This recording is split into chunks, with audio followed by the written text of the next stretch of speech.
Alright, hey there YouTube. Tristan Blaze back. If you are watching this video, that is correct. Oh, something just popped up. Alright, that is correct. We are going to put together a vintage Magic the Gathering deck for $1,300. The entire main deck. Now, sideboard, I'm still working on that right now. I guarantee there's going to be 8 cards in it right now. I'm still, just kind of messing around with the other 7. So, budget vintage. Green, black, white, Oath of Druids. $1,300 budget. And what I'm going to do is I'm going to order all of, well, I've already built the deck. Yeah. But what I'm going to do is I'm going to show you, as of today, on tcg.com. That's where I order, if I'm not at a card shop, that's where I go to order my cards. I'm going to show you the entire main deck and put everything in a cart and show you the price. And we are going to come under $1,300 for an entire vintage deck. And then I'm going to talk to you about a few ways to either make it cheaper if you wanted to, or make it a bit more expensive. So, okay, it is August 25th, and this is the price. Right now, ordering every single card for the main deck. Within, obviously, if you're going for a specific set for a certain card, you like the artwork for 7th edition Duress, or the artwork for like 5th edition Dark Rituals, it is going to be a bit different in price. This is the price of the entire main deck if you don't care about what the sets are. It's like, you have Ice Age, Revised, Tempest, Dark Rituals, Duress from Dragons of Takir, some hymns from Eternal Masters. I don't know why that's in there, but hey, whatever. You got your Theros, Thoughtseize, Wastelands, 2 from Eternal Masters and 1 from Tempest. Modern Masters, Commander, and then you got more. There's Scrubs, Bayou, more copies of Duress, more copies of Bayou, more Him, Cruel Tutor, Necro. All this is in the shopping cart. Okay,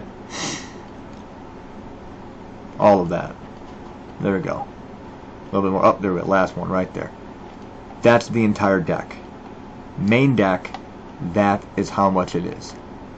$1,263. So we'll roughly say $1,300. Just, we'll round up and say $1,300.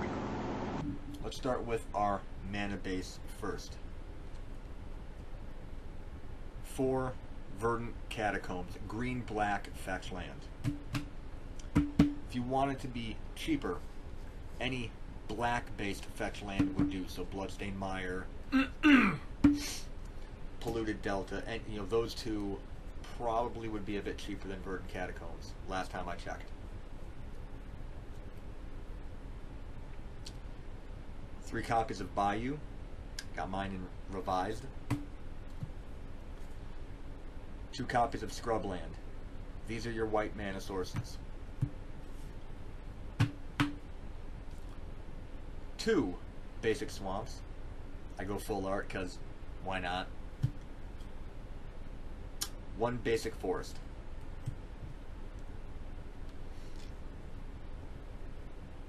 4 wastelands. 1 strip mine. Our artifact mana, we're going to use 1 lotus petal and 1 sol ring. Now, if you wanted to be more expensive with the build, you can take either of these two out, and you could put Mana Crypt in place. However, you can get these two, you can get a lot of copies of these two for the price of one of these. I think this was $70, something like that. Basically, these are roughly the same price when I ordered them both.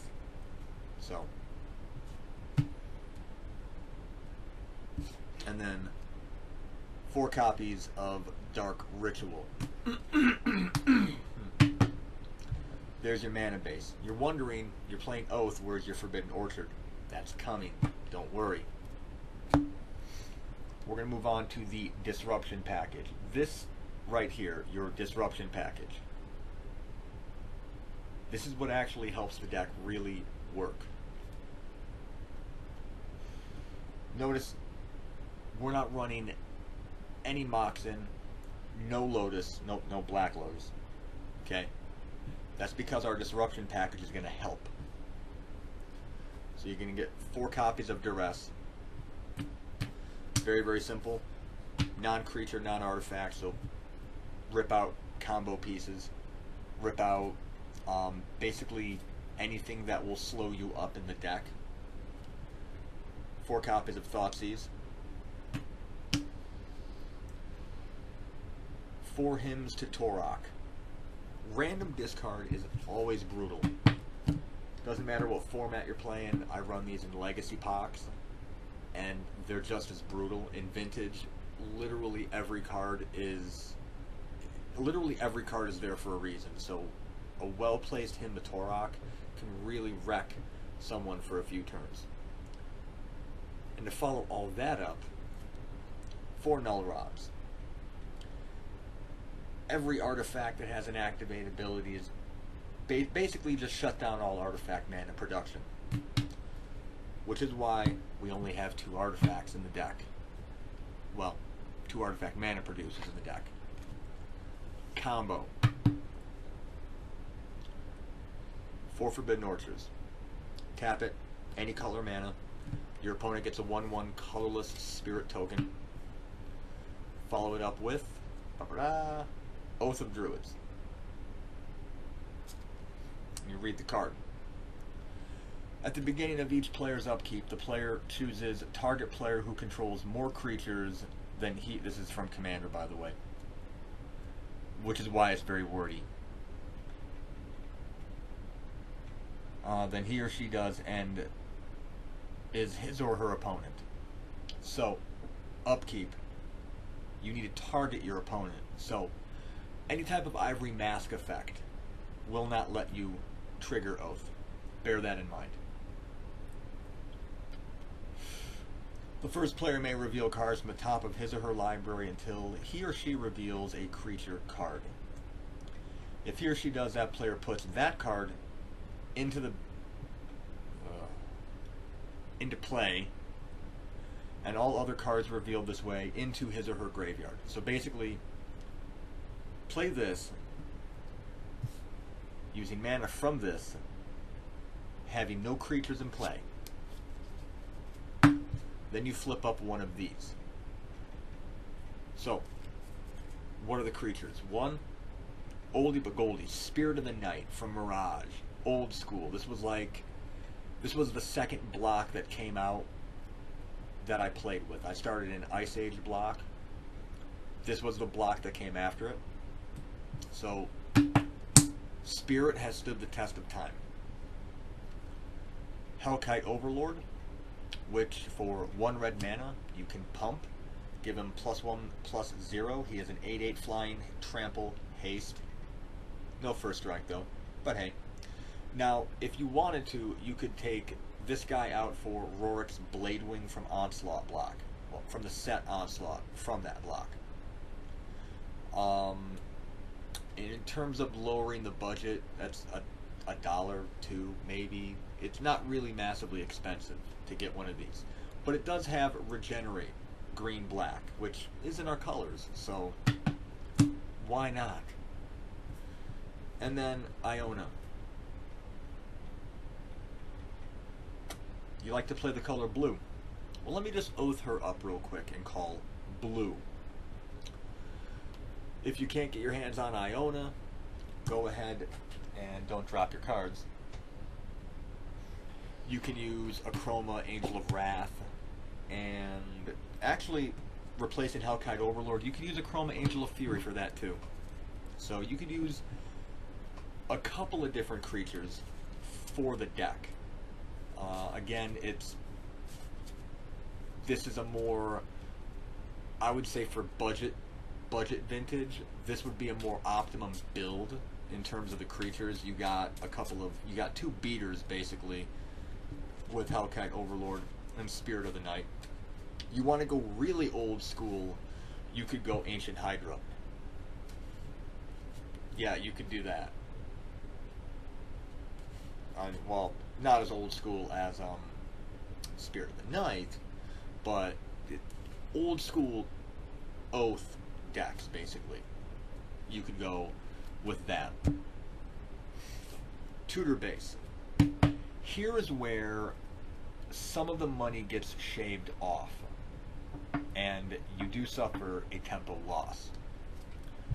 One crop rotate to get your Forbidden Orchard if you don't draw into one. Enlightened Tutor. Tutor up Forbidden Orchard, as well as Null Rod if you need it at the time, or well, there's only one other enchantment you would use. We got our standard Demonic Vampiric Tutor. It's going to be standard. You're playing Black and Vintage. You're going to run one of these two at least. And my choice to make this deck budget. Cruel Tutor from Portal. Now, 3 mana, sorcery speed. Search your deck for any one card. Shuffle your deck, put it on top.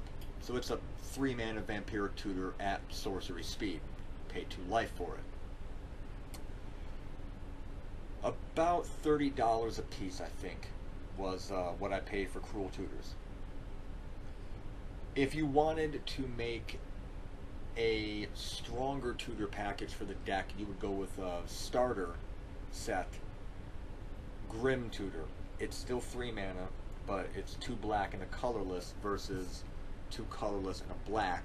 You pay 3 life instead of 2, but you rip the card right into your hand. You don't top deck it, you just put it right in your hand, shuffle, that is it. That is how you would optimize a tutor base. Now, of course, you could run more than one Enlightened Tutor if you wanted to, but, I mean, you have Vamp, Demonic, and access to either Cruel Tutor or Grim Tutor. And the reason why I'm saying those and not Imperial Seal is, well, Imperial Seal is really damn expensive. Now we're talking even more expensive. Vintage. Utility. 4 utility cards. Why do you need these utility cards? 1, you are oathing cards into your graveyard.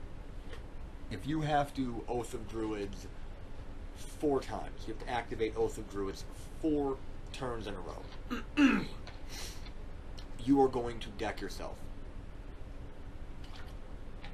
There's not going to be any more creatures left in your deck. So, number 1, you want the ability to at least give you another turn. So, Crows and Reclamation, Flashback. That's pretty much what it's there for. Shuffle up to 2 cards. So you can choose 1 or 2 cards from your library into your graveyard. Instant speed. So upkeep, Oath. Okay, Flashback during upkeep. Pick whatever cards you want. Shuffle them into your deck. Then you draw. You now have another turn to kill. Regrowth, just in case you need to get something out. You need to get something from your graveyard back into your hand. Very, very powerful.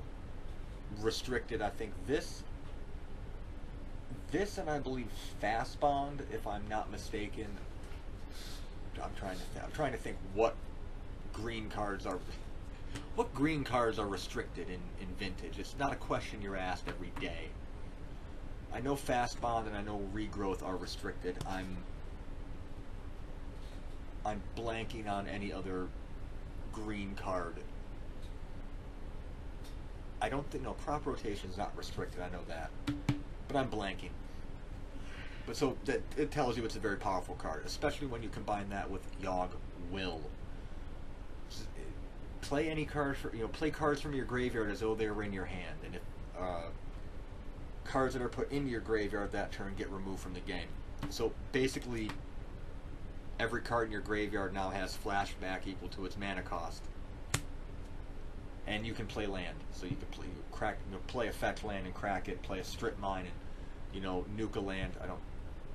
Maybe you would need to do that once in a blue moon. But the only other thing that you would, in my eyes, really need to tutor with Enlightened Tutor, Necropotence. Why? Remember when I said you're going to oath cards into your graveyard? First sentence out of Necropotence. Skip your draw phase. Yeah, I can, if I'm in a stalemate, I can trigger Oath every turn with no cards in my library, and then skip my draw phase. Okay, pass a turn. It's basically a way to get around having to Oath everything into your graveyard, and then going, oh crap, I don't have anything. So normally, if you get down to having no cards in your graveyard, or sorry, no cards in your library, and you need a draw phase to launch an attack during your main phase, or during your combat phase against your opponent, Crows and Wreck, Necro back into your library.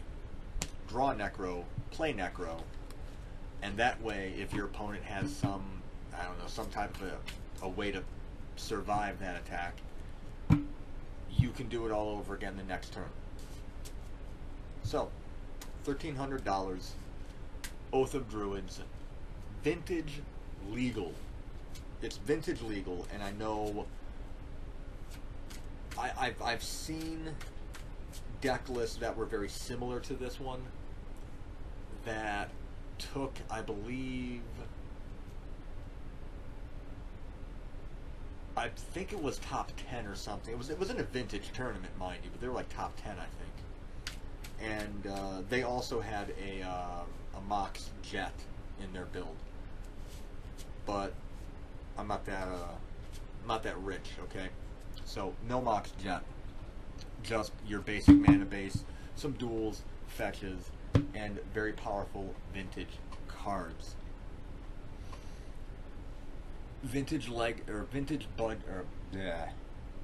Budget Vintage can be done. And you're thinking, well, $1,300, that's, how is that a budget deck? Go to any website that sells, like legitimate website that sells Magic cards, and in the comment section below, tell me what the asking price for an unlimited is your cheapest option, unlimited Mox of any color is going to be, just a green, black, or white Mox in these colors. It's going to be probably about $1,000 for that one card. Yeah. You have a fully powered Vintage deck. You run the whole Power 9, we'll say, in a Vintage build. You can probably put a down payment on a house with, you can probably use that deck as a down payment for a house. So, budget Vintage is possible. I'm working on I'm tinkering with a blue-red stacks build actually too. That's where Mana Crypt is actually in that deck. So, this is your very, very simple, down and dirty, budget Vintage build. Peace.